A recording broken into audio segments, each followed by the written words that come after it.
The most well-known policeman involved in the Jack the Ripper case is undoubtedly Inspector Frederick Abberline. I'd hazard a guess he's probably the most well-known policeman in the entire Victorian era. But was he any good?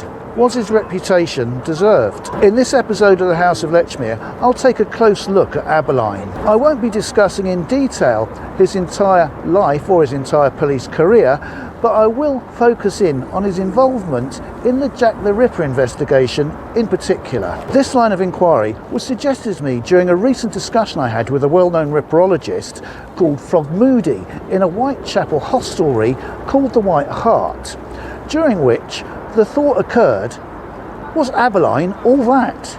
I'll emphasise that this isn't about the YouTube channel called Inspector Abberline, run by my friend Jason McCann, an excellent channel which in some measure also discusses the case against Charles Lechmere, and to which I'll provide a link in the description below. I'll also point out that there's no accepted photographs of Abberline. There are some suggestions, but to date no authenticated photograph, which is unusual, even odd, for such a prominent character. For his appearance, all we have to go on are a few contemporary sketches. Abberline was born in Blandford Forum in Dorset in 1843. Just before he was 20, in 1863, he moved up to London and joined the Metropolitan Police. He enjoyed quite a rapid promotion and in 1873 became an inspector and was transferred to H Division based in Whitechapel. In 1887 he transferred to Central Office in Scotland Yard, which is behind me now.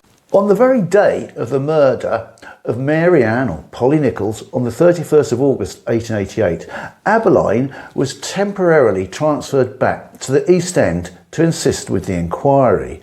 The murder of Polly Nichols had taken place in the jurisdiction of J Division, but it was thought to be the second in a series of murders after that of Martha Tabram on the 7th of August 1888, in an area policed by H Division. Some also thought that Emma Smith's murder in April 1888 should be included in the series as well. So coordination between H and J divisions was required, and Abberline, due to his 14 years experience in Whitechapel, was the logical choice.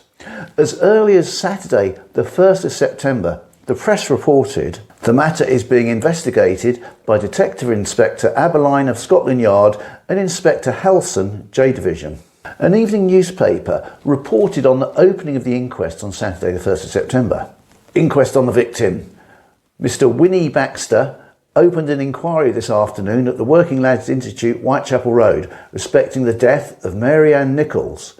Inspector Abberline of Scotland Yard and Inspector Helson watched the case for the police. At the end of that day's proceedings, Inspector Abberline asked for an adjournment of some length, as certain things were coming to the knowledge of the police and they wished for time to make inquiries. The coroner replied that he should like to hear on Monday the two butchers who had been referred to, as well as evidence to the departure of the deceased from the situation at Wandsworth.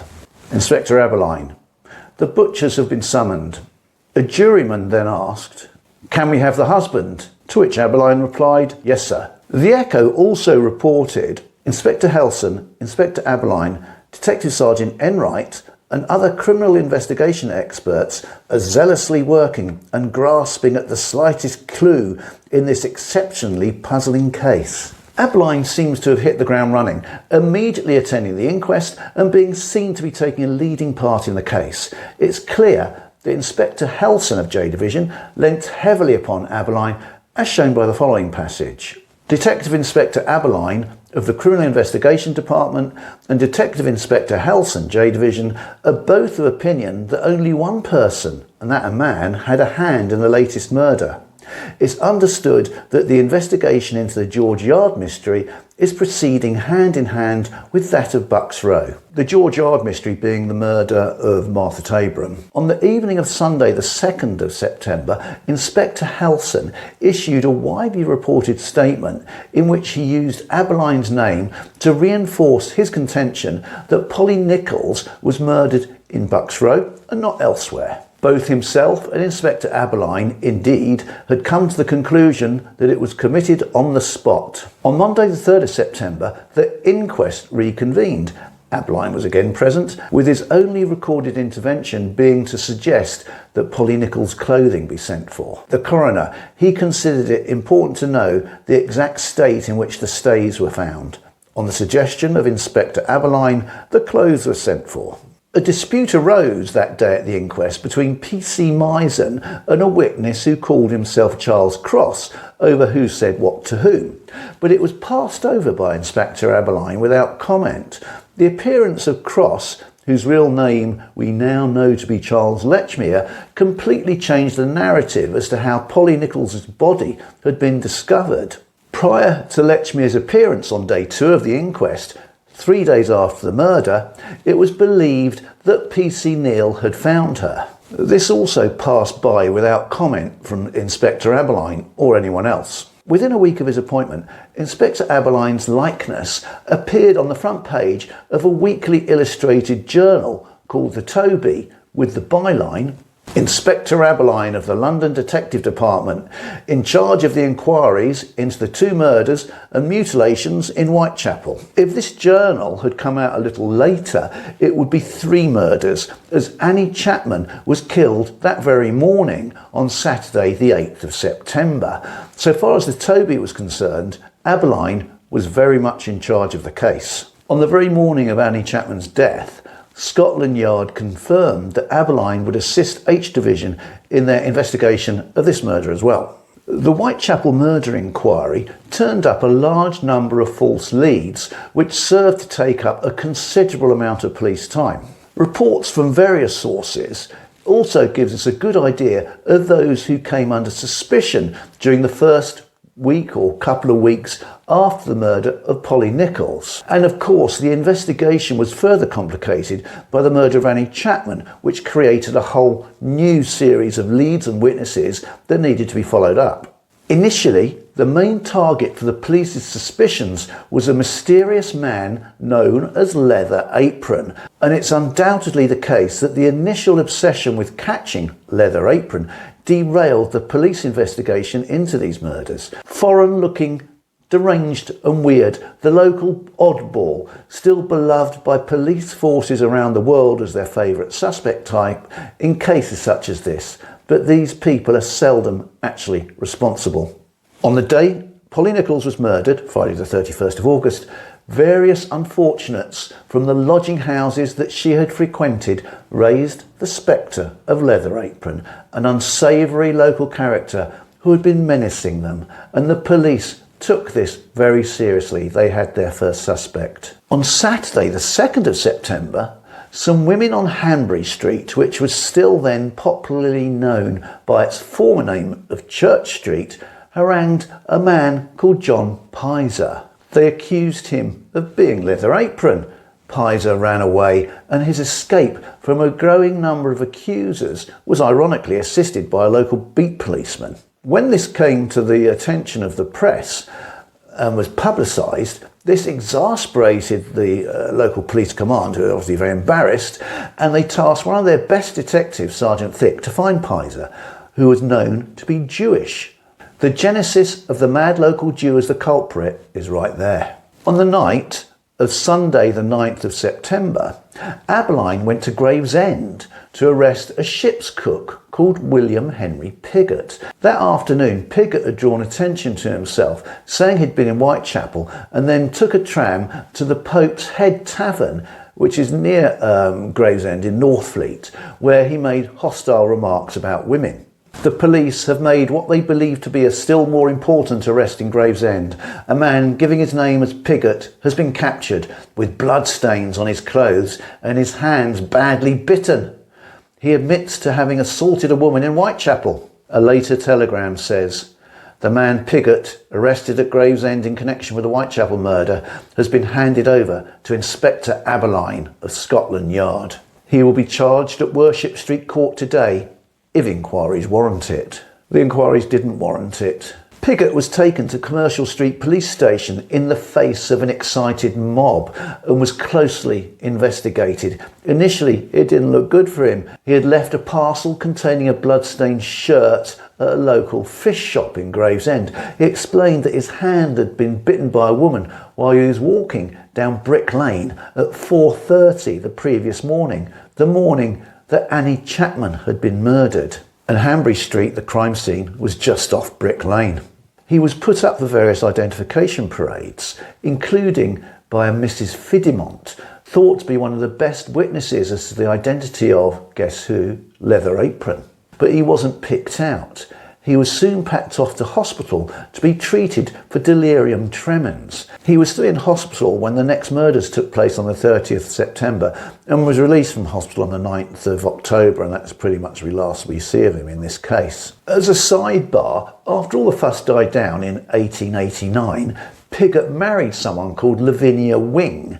The only problem was, in 1861, he'd married someone else called Elizabeth Smith, and although she had petitioned for divorce in 1881, it was never finalised, but they had been separated for at least 8 years. Nevertheless, in 1891, Pigott was arrested and found guilty in court on the charge of bigamy, and he received a prison sentence of 3 days. I only mention this as it's sometimes claimed that bigamy charges were not brought in this period when the separation was for more than 7 years, and Charles Lechmere's mother conducted 2 bigamous marriages.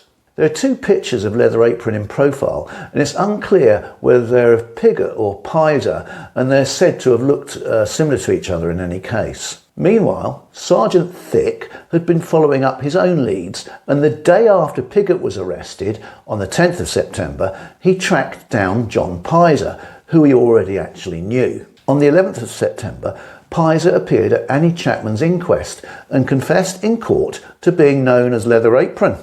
But he had a cast-iron alibi.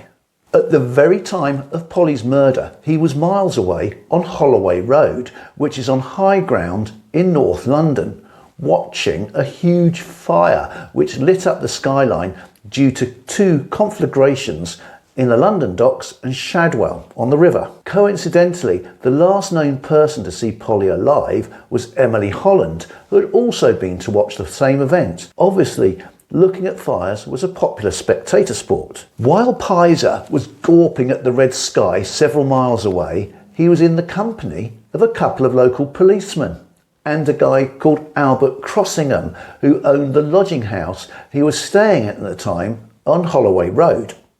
Albert Crossingham was the brother of the well-known Spitalfields lodging house keeper, William Crossingham. That's a pretty good alibi. But even though Pizer was in the clear, so fixated had the police become that the search for an alternative Leather Apron continued, and Abberline was certainly guilty of this tunnel vision. Anyone who vaguely fitted the Leather Apron template was given priority. Given that Pizer had been unambiguously identified as Leather Apron by the local unfortunates and from his own lips, and that his status as a suspect was a result of rumours emanating from that same local unfortunate class, one might wonder why the police persisted in searching for an alternative Leather Apron. That they did this beggars belief. A man called Emmanuel Violina came forward claiming that he had seen a man threatening a woman on Hanbury Street in the early hours of the morning of Saturday the 8th of September, roughly at the time that Annie Chapman was murdered. Despite having been cleared the day before, on the Tuesday the 11th of September, Pizer was subjected to an ID parade at Leman Street Police Station, and Violina picked him out as the man he had seen. At the time of Annie Chapman's murder, Pizer was hiding at a relative's house on the other side of Whitechapel, having been spooked by the Church Street incident I referred to just now. And Pizer was also cleared by his alibi for the Polly Nichols murder. Yet he was subjected to this ID parade after he'd been known to be cleared. With Abberline's approval, Violina was taken to see the body of Annie Chapman, but subsequent questioning discredited his story. This is another example of Abberline being reluctant to move on from the Leather Apron dead end. While at the next day of Annie Chapman's inquest on Wednesday the 12th of September, Abberline was passed a report from Y Division of the Metropolitan Police, the district that covers Holloway. The report highlighted various issues relating to a man called Jacob Isenschmid, a Swiss pork butcher who was diagnosed as a lunatic by 2 local doctors and who was prone to wandering around with knives and who was missing. Abberline tasked the reliable Sergeant Thick to find him. However, that very same day, Isenschmid was brought to Holloway Police Station, from where he was sent to Islington Workhouse Infirmary and then quickly committed to a private lunatic asylum, Grove Hall in Fairfield Road in Bow, before Thick had a chance to see him. Thick examined his clothing but could find no traces of blood. Thick also reported that the girls at Holloway had called him Leather Apron. Oh dear, that was enough.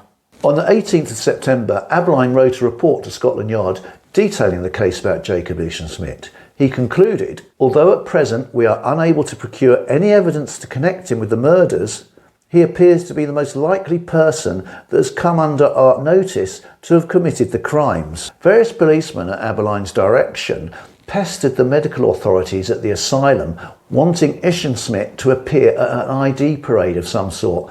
In one interesting report from Inspector Helson, there was this sensible comment: should he be removed to another institution or recover sufficiently to enable him to be discharged, let me know at once. This is, of course, a sensible request, and one must presume a standard request in such circumstances.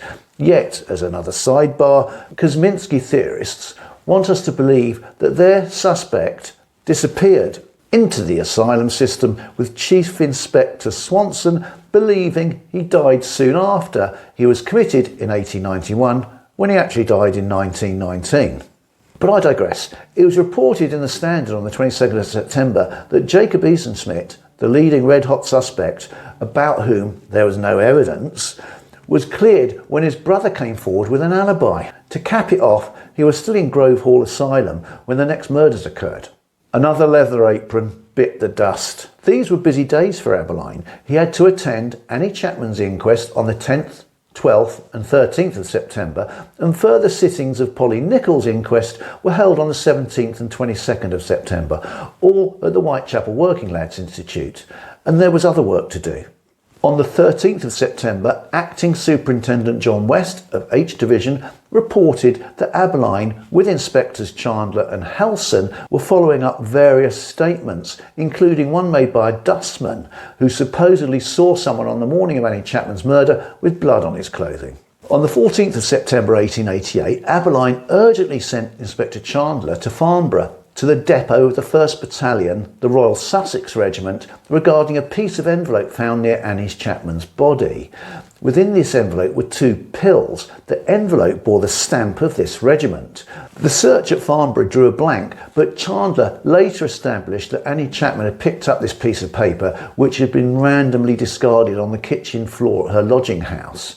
So it was a false trail. Nevertheless, it was a lead that had to be followed up, and Abberline acted promptly in doing this, even having to obtain retrospective authority for Chandler to go to Farnborough from Chief Inspector Donald Swanson at Scotland Yard. That same day, Abberline wrote a brief report to Swanson informing him of various inquiries that were being made with respect to the murders of Polly Nichols and Annie Chapman. These referred to Annie Chapman's part-time partner or boyfriend, Edward Stanley, to inquiries at the London Hospital, and to an Edward McKenna, who was detained at Commercial Street Police Station as he fitted the description of a man seen with a knife. So the 14th of September was a busy day, and to round it off, a man was brought into Commercial Police Station having been arrested at Flower and Dean Streets for hanging around and matching supposed descriptions of the culprit. This was another dead end for Abberline to deal with. Suspicion is the sole motive for his temporary detention, for the police, although making every possible inquiry about him, do not believe his apprehension to be of any importance. On the 18th of September, as well as writing various reports, Abberline had to attend the 3rd day of the inquest into Mary Ann Nichols' murder. His only known intervention this day was to tell the coroner that the police had been unable to find a man who had seemingly passed down Bucks Row while Dr. Llewellyn was examining the body. Not that this man seems to have possibly been of any significance unless the killer slowly doubled back around the block to get some voyeuristic pleasure from walking past the crime scene over half an hour after the crime had happened. The next day, the 19th of September, Abberline wrote a lengthy and highly significant report to Scotland Yard. I beg to report that at about 3:40 a.m, 31st, as Charles Cross Carman, at 22 Doveton Street, Cambridge Road, Bethnal Green, was passing through Bucks Row, Whitechapel, on his way to work, he noticed a woman lying on her back on the footway against some gates leading into a stable yard. He stopped to look at the woman when another carman, also on his way to work, named Robert Paul of 30 Foster Street, Bethnal Green, came up, and Cross called his attention to the woman, but being dark, they did not notice any blood and passed on with the intention of forming the first constable they met. And in arriving at the corner of Hanbury Street and Old Montague Street, they met PC 55 H. Misen and acquainted him of what they had seen. Abberline then rehearsed the basic details relating to the actions of the various policemen at the crime scene, their efforts made to identify the victim, and the victim's movements prior to her murder. He also noted, amongst the numerous women of the same class as the deceased, it was ascertained that a feeling of terror existed against a man known as Leather Apron, who it appeared had for a considerable time past been levying blackmail and ill-using them. Abberline then went on to recount the search for Leather Apron, meaning Pizer, and that he was cleared. He mentioned that suspicion had also been attached to 3 horse slaughtermen who worked near the Bucks Road crime scene, but that they were also cleared. Next, and in the same report, Abberline moved on to discuss the murder of Annie Chapman. He detailed the investigation that had been carried out into Edward Stanley. It's also clear that with each of these murders, the police took a close look to see if it was a domestic. Then, as now, most murders are carried out by someone who is known to the victim, often their partner. The Victorian police actually had a good clear-up rate for this type of murder. Stanley's whereabouts were checked and he had a sound alibi. Abberline continued, he is also believed to be a respectable, hard-working man, and no suspicion whatever is attached to him. Stanley's respectable, hard-working status seems to have almost been enough to exonerate him in Abberline's eyes. But unknown to Abberline, serial killers come in all shapes and sizes, married, unmarried, hard-working, lazy. They didn't know that then.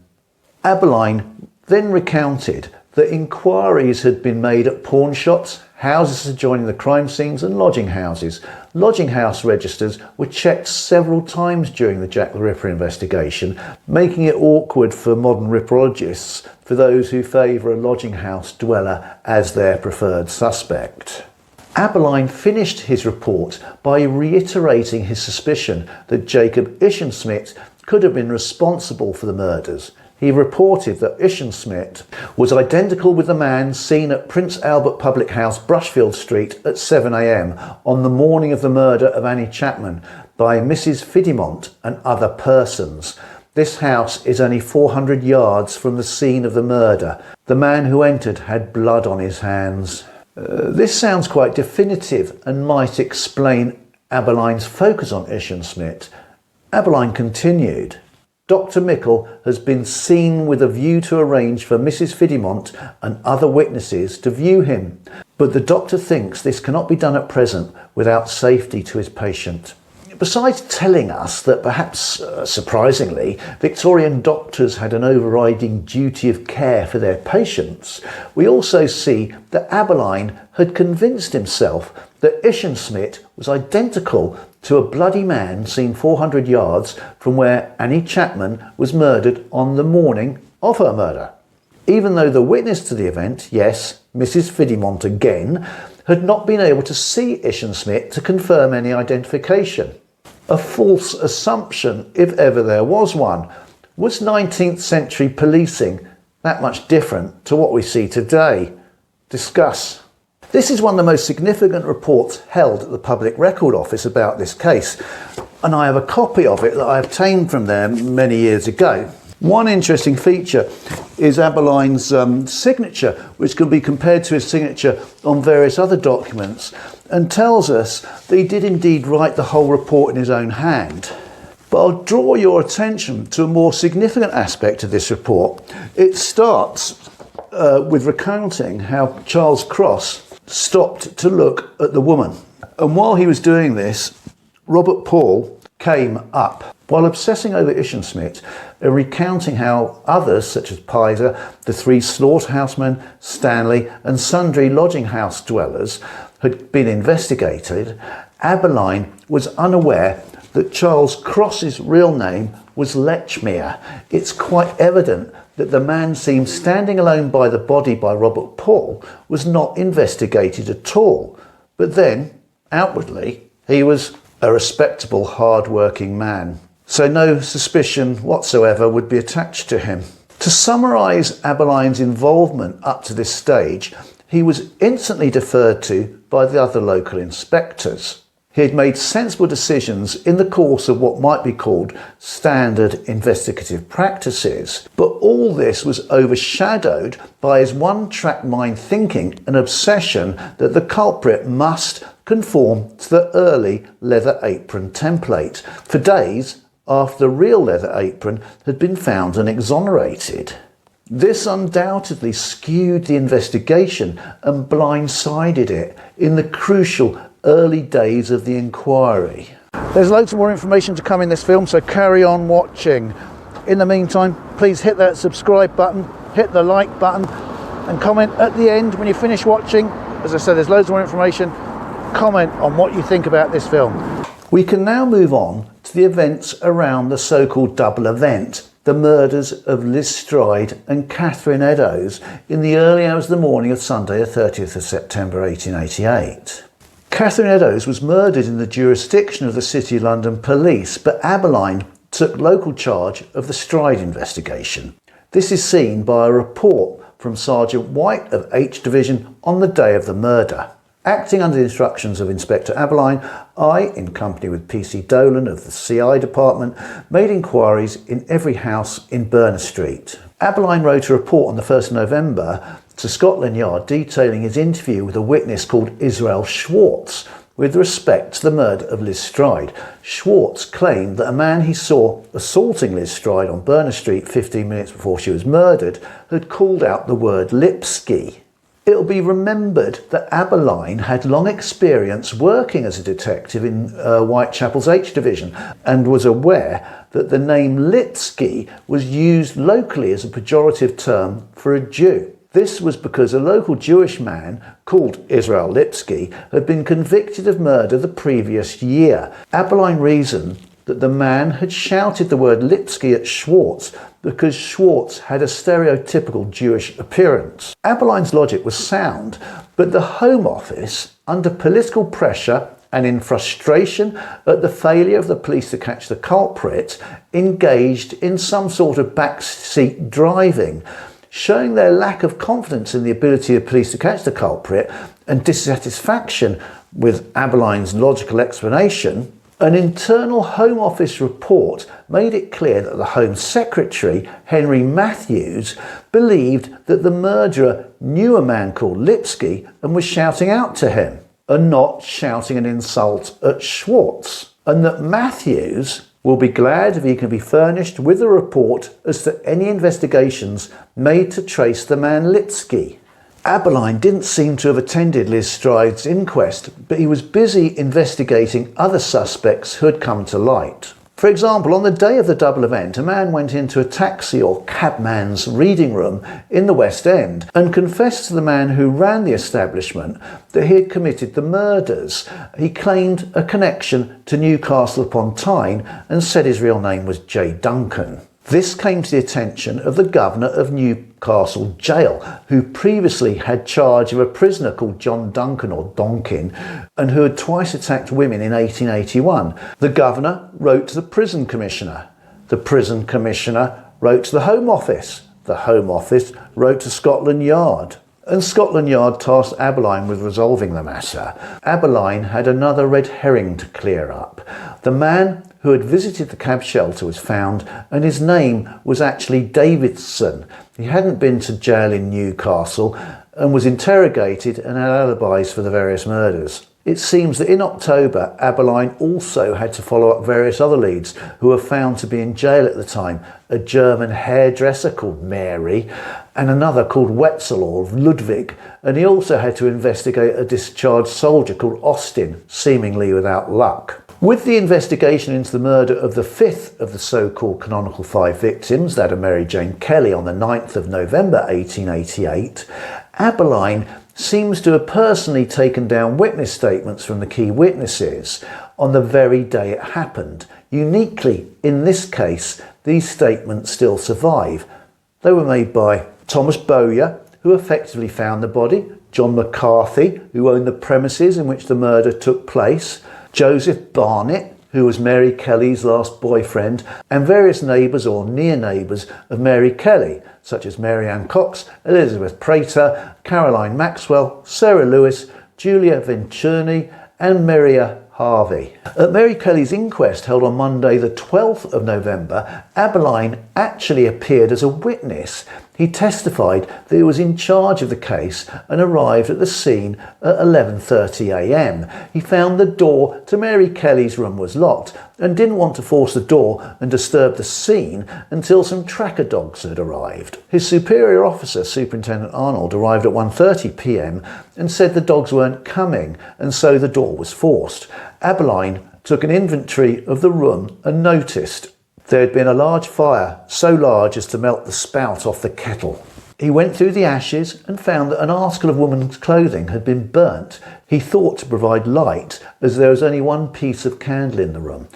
Joseph Barnett told Abberline that the key had been missing for some time and that they had to reach through the broken window to withdraw the catch. He also found Joseph Barnett's pipe in the room. Immediately after the inquest concluded, a man called George Hutchinson came forward and made a witness statement at Commercial Street Police Station. He claimed that he had seen Mary Kelly at about 2 a.m. on the morning of her murder on Commercial Street with a man who had a Jewish appearance and was flamboyantly and expensively dressed.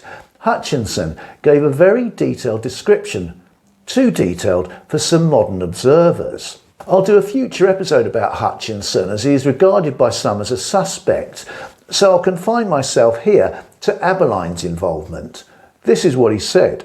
"I have interrogated him this evening, and I am of the opinion his statement is true. He informed me that he has occasionally given the deceased a few shillings, and that he had known her for about 3 years. Also, that he was surprised to see a man so well dressed in her company, which caused him to watch them. He could identify the man, and an arrangement was at once made for 2 officers to accompany him round the district for a few hours tonight with a view to finding the man if possible. He has promised to go with an officer tomorrow morning at 11:30 a.m. to the Shoreditch mortuary to identify the deceased." Was Abberline at fault for believing Hutchinson's elaborate story? The answer lies in whether or not you think Hutchinson's witness statement was believable. Abberline must have been very experienced in taking witness statements, including very elaborate and detailed ones, and must have been able to assess how believable they were. That must have been his bread and butter, his area of expertise. Abberline must also have known, much better than any modern day observer, the likelihood of coming across a man dressed as Hutchinson described in that area of Spitalfields, and he knew the lighting conditions better than any modern commentator. Unless we think Abberline was an idiot, his conduct during the Ripper investigation shows him to be quite thorough, sensible and efficient in the conduct of routine police duties. The failures we see in his investigation of this case are born of inexperience in this type of crime, with the all too common outcome of tunnel vision and being overwhelmed by the workload. This would not likely have an impact on his interrogation or assessment of one particular witness. We know Abberline was still involved in the Whitechapel investigation as late as February 1889, as he put in an expensive claim for £39.01. But by the time of the Alice Mackenzie murder in July 1889, Abberline had returned to Scotland Yard. What do we know of Abberline's opinions about the case as expressed later in his life? An interesting article in Cassell's Saturday Journal of May 1892 stated of Abberline's involvement in the Ripper inquiry, the desire of EastEnders to assist the police was so keen that the number of statements made was so great that the police officer almost broke down under the pressure. It happened frequently. Just as he was going to bed, he would be summoned back to the East End by a telegraph, there to interrogate some lunatic or suspected person whom the inspector in charge would not take the responsibility for questioning. Abberline went on to exclaim, "Theories! We are lost almost in theories. There were so many of them." The same article claimed that Abberline believed that Mary Kelly was the last victim. There is a common problem for police forces when investigating serial killers, particularly when one murder follows on from another in quick succession.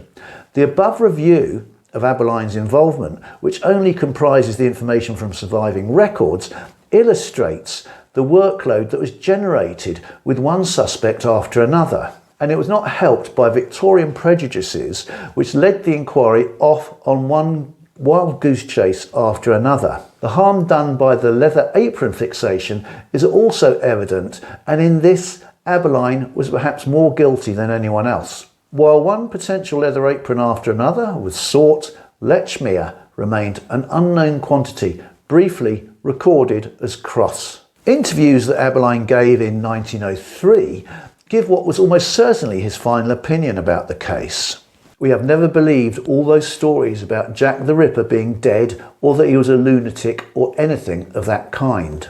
In this same article, he expanded on his view that the culprit could have been George Chapman, or more properly Severin Klozowski, who had just been sentenced for killing several of his wives by poison. He believed Chapman had been in America while several supposedly similar murders had taken place, which is almost certainly a reference to the murder of Carrie Brown in New York in April 1891. He supposedly told ex-Sergeant George Goodley after the arrest of George Chapman, "You've got Jack the Ripper at last." To return to the Pall Mall Gazette, Abberline went on to say in a subsequent edition in the same year, 1903, "You can state most emphatically that Scotland Yard is really no wiser on the subject than it was 15 years ago. It's simple nonsense to talk of the police having proof that the man is dead. I am, and always have been, in the closest touch with Scotland Yard, and it would have been next to impossible for me not to know about it." It is clear from this that Abberline, as the lead investigator on the ground, utterly rejected the suspects promoted by a small number of Scotland Yard desk-bound, politically appointed senior officers: Montague Druitt, favoured by Melville Macnaghten, and Aaron Kosminski, favoured by Robert Anderson. It might be objected that Abberline's favoured suspect, George Chapman, was equally unlikely, but his knowledge about Druitt or Anderson's Jewish suspect was based on his practical investigative experience, where his opinion on Chapman was nothing more than an after-the-event hunch and inaccurate reports. This is not comparing eggs with eggs. It was claimed by a well-known crime writer called Nigel Morland that he had interviewed Abberline in the 1920s and that he had said, "I cannot reveal anything except this. Of course we knew who he was, one of the highest in the land." This was in the introduction to Prince Jack by Frank Spearing, which wasn't published until 1978. It's totally at odds with what Abberline said about Chapman. Morland was born in 1905, so any interview he had with Abberline would have been when he was at quite a young age. Morland also claimed to have interviewed Conan Doyle and that he knew Dr. Crippen as a young child, so this whole story can be placed in the far-fetched category.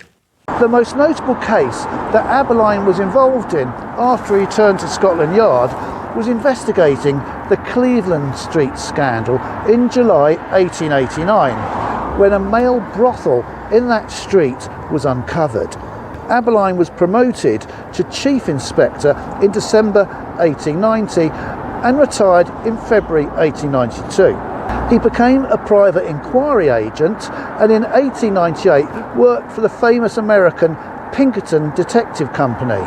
In 1894 he retired to Bournemouth and he died in 1892, and he's buried in Bournemouth as well.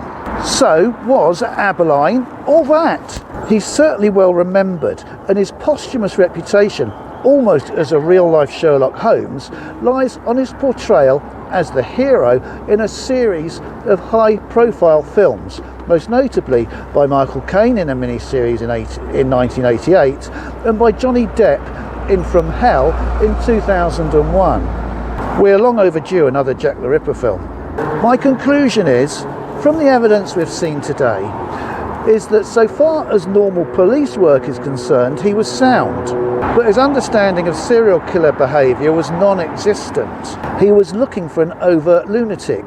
In this, it's not entirely surprising, as the police as a whole were totally ignorant of this type of crime and hopelessly out of their depth in trying to solve this case. And he was overwhelmed by a deluge of suspects and evidence that landed on his desk. Thank you for watching. As always, please subscribe, share, like and comment below to help those old YouTube algorithms and have a nice old discussion about this subject. Until next time.